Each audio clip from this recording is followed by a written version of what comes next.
الرحمن الرحیم اللهم صل وسلم على سيدنا مولانا محمد وعلى آل سيدنا مولانا محمد أفضل صلواتك بعدد معلوماتك وبارك وسلم عليه. قال النبي صلى الله عليه وسلم صلوا كما رأيتموني أصلي أو كما قال النبي صلى الله عليه وسلم. عباسی صاحب ہم نماز میں ادھر تک پہنچ گئے کہ پہلی رکعت میں دوسرے سجدے سے سر اٹھا کے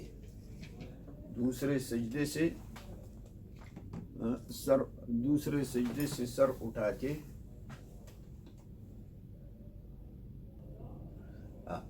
ابھی ہم ادھر تک پہنچ گئے کہ دوسری رکعت میں پہلے رکعت میں دوسرے سجدے سے سر اٹھا کر پورا بغیر جلسے استراحت راحت اور آرام کے جلسے کے بغیر اوپر اٹھیں گے قدموں کی انگلیوں پر اوپر اٹھیں گے اس کے بغیر کے ہاتھ زمین پر کا اعتماد رکھے. اور اس میں مذاہب ہم بیان کیے. حضرت سیدنا امام مالک رحمۃ اللہ علیہ کا مسلک بھی ہم نے بیان کیا اور دونوں طریقے حدیثوں سے ثابت ہیں. پھر آدمی پورا جب کڑا ہو جائے گا پھر ہاتھ باندھے گا.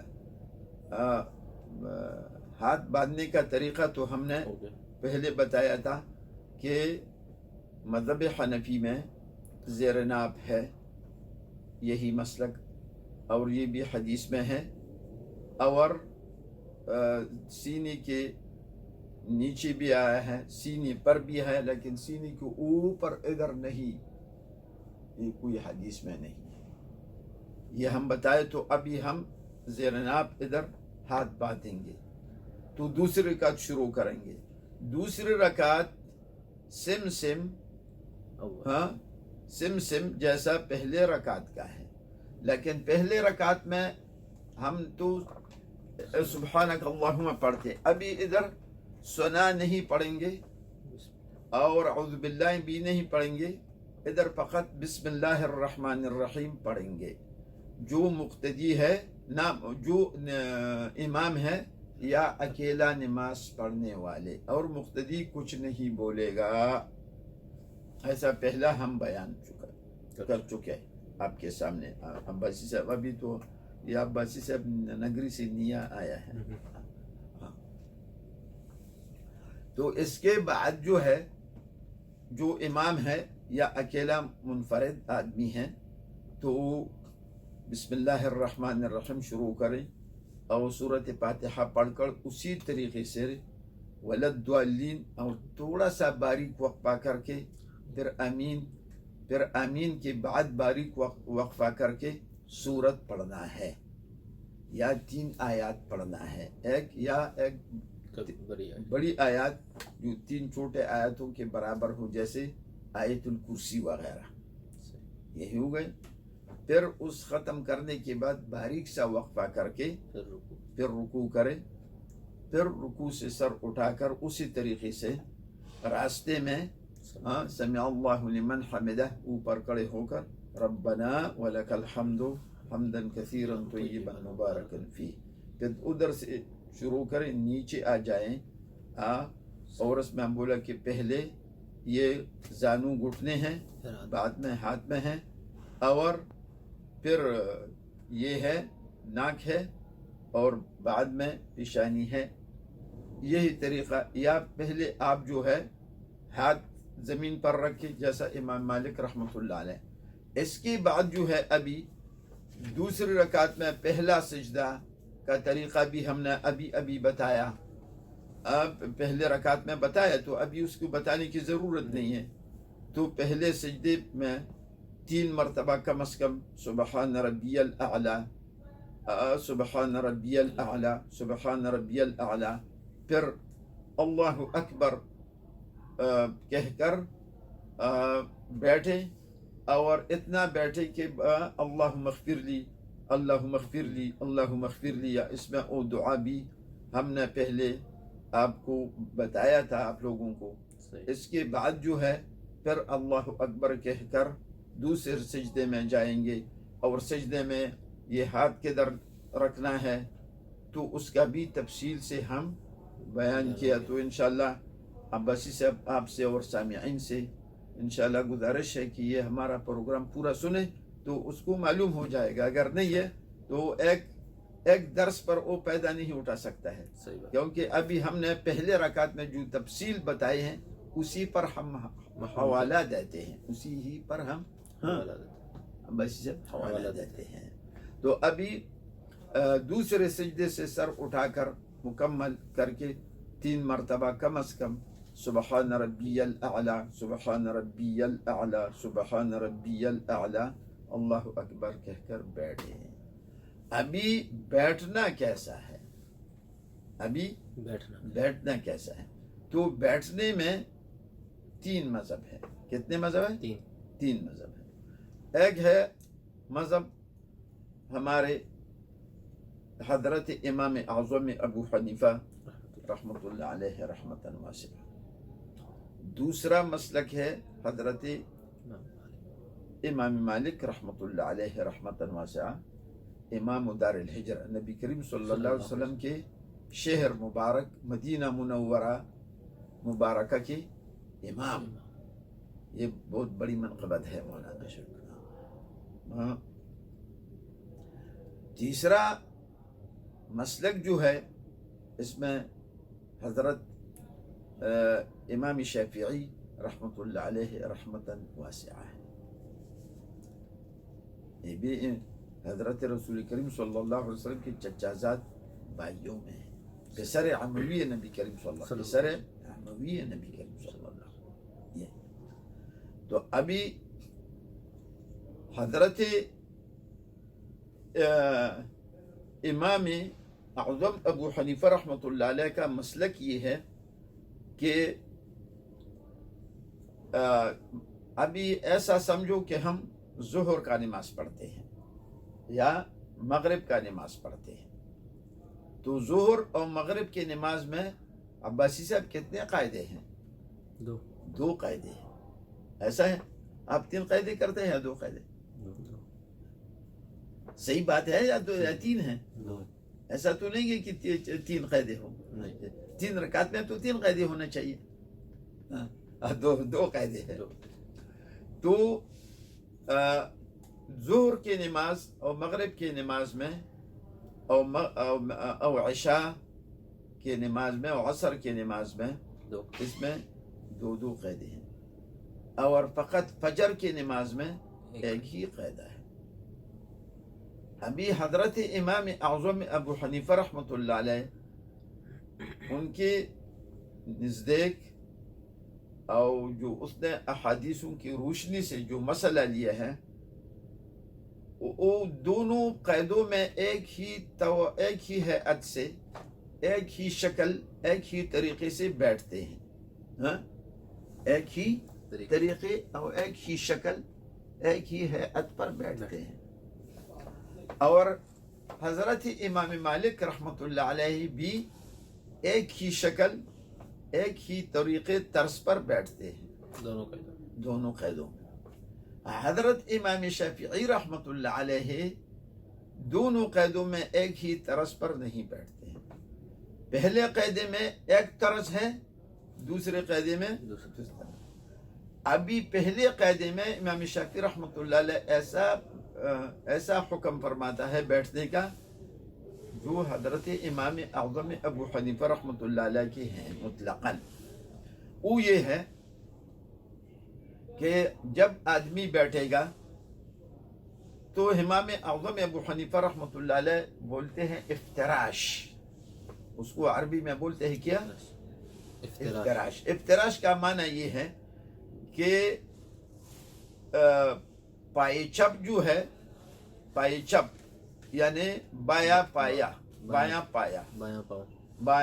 پاؤں, اس کا قدم جو ہے اس طرح پرش کرے, بچھا دے اس طرح کہ اس کا کوشش کرے اس کا انگلی اس طرف آ جائے,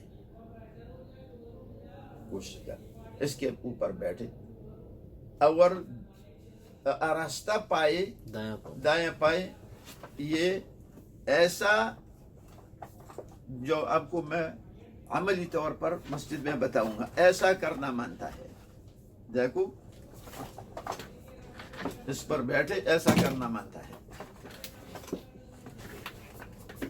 ایسا صحیح یہ بایاں ادھر آیا آیا ایسا کرنا مانتا ہے کہ یہ انگلی جو ہے یہ قبلی کی طرف ہو سمجھ گئے اور ایسا اور یہ بایاں پاؤں کے اوپر بیٹھے.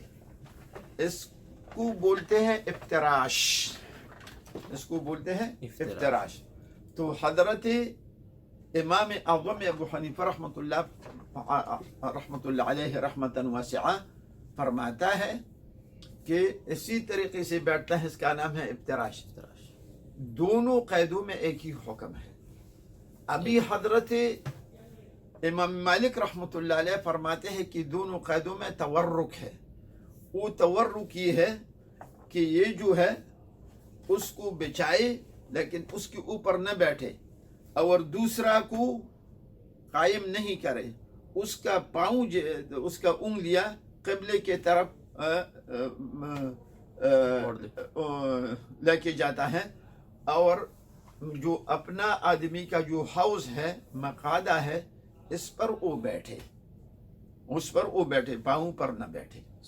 اس کا نام ہے تورک یعنی ورق طرف پر بیٹھنا. اس کو ورق بولتا ہے. ہاں ورق جو وہ حصہ ہے نا وہ سورین کا جو حصہ ہے سورینوں پہ بیٹھنا اور سورین پر بیٹھو ایسا نمونہ بولو نا عباسی صاحب. لیکن اس پاؤں کا کوشش کرنا ہے کہ یہ قبلے کی طرف قبلی کی طرف ہونا مانتا ہے. اس کا نام ہے تورک. ابھی امام مالک رحمۃ اللہ علیہ دونوں قیدوں میں تورک مانتا ہے اور امام شافعی رحمۃ اللہ علیہ پہلے قیدے میں افتراش ہے اور آخری قیدے میں تورک ہے. وہ قاعدہ جس کے بعد سلام ہے تو اس میں تورک ہے.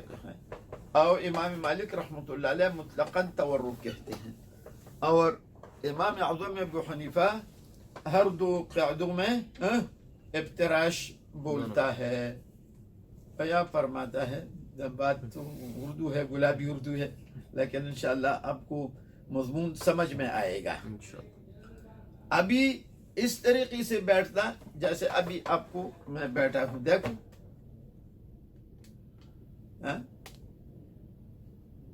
اس طریقے سے نماز میں بیٹھنا فرض نمازوں میں اس کو تربو بولتے ہیں. اردو میں اس کو کیا بولتا ہے پرلت. پرلت تو پشتو میں بولتا ہے آلتی مال کے اس طرح کچھ. آپ کو بھی معلوم نہیں ہے آپ بھی پٹھان ہے نا آپ تو کبھی تو اردو خوان تو ہے نہیں.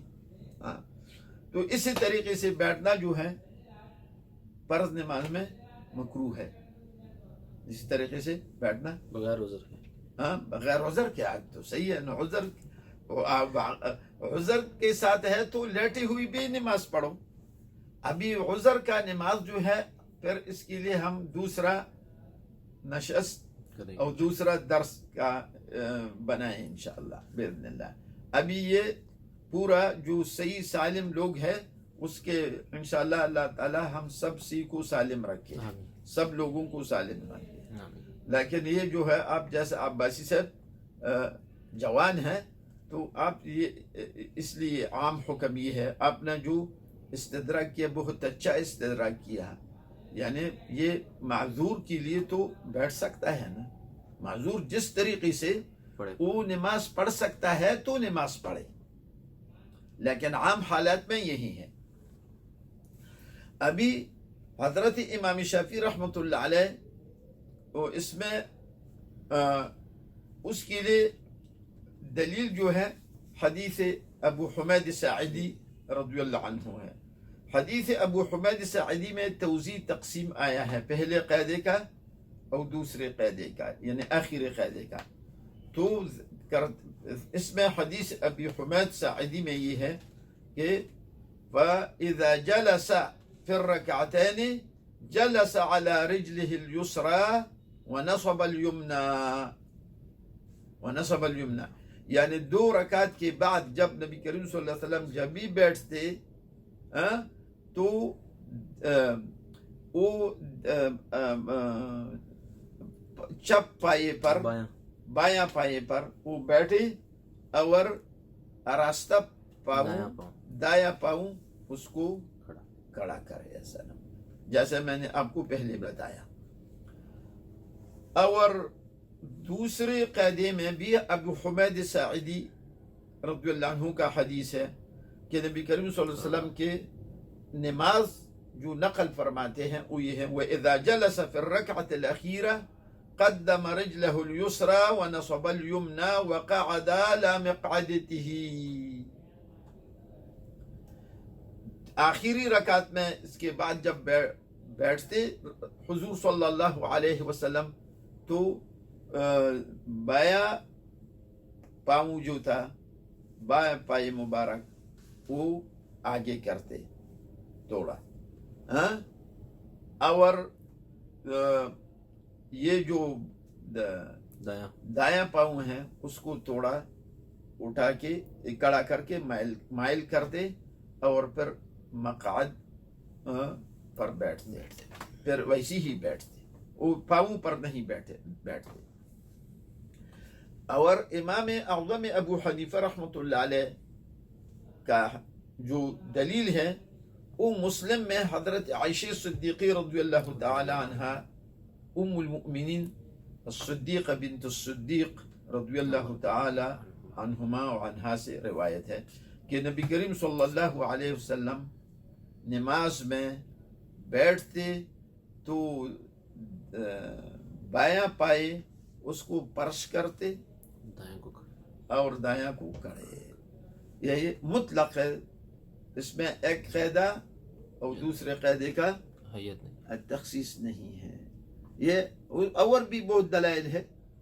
یہ مسلم میں ام المؤمنین عائشہ صدیقہ رضی اللہ تعالی عنہ، امام مالک رضی اللہ عنہ کے لیے بھی رحمہ اللہ تعالی و تبارک بھی ادلہ ہے. وہ تو اپنا مذہب مدینہ منورے پہ جو عمل ہے اس پر بنا کرتے ہیں. یہی ہے. ابھی ہم بیٹھ گئے کس طریقے سے افتراش کیا کہ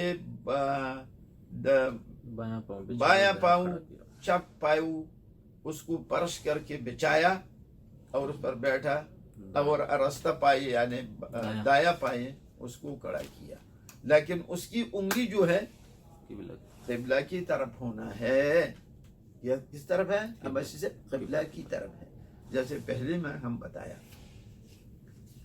ابھی آپ بیٹھ گئے تو اب کیا پڑھیں گے؟ ابھی کچھ تو پڑھنا ہوگا نا. تو ابھی پڑھنا جس کو ہم بولتے ہیں التحیات، تشہد پڑھیں گے.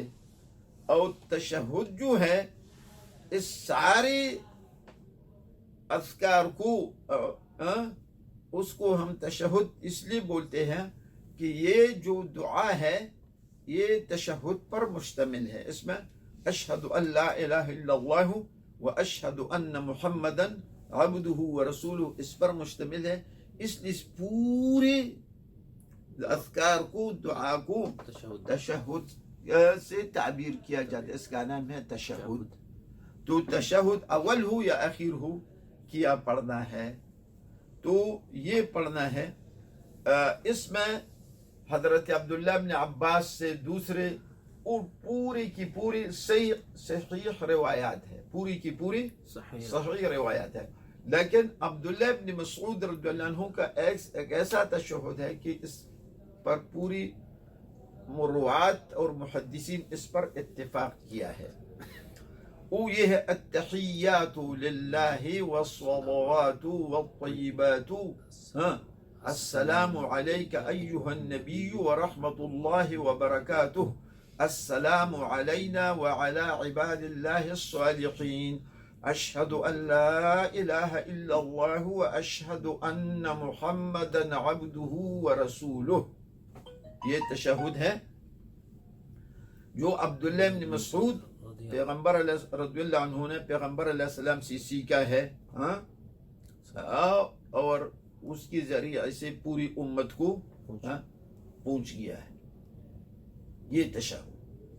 ابھی یہ تشہد پڑھنا جو ہے یہ دعا پڑھنا یہ بھی واجب ہے اور یہ پہلا قاعدہ جو ہے یہ بھی واجب ہے.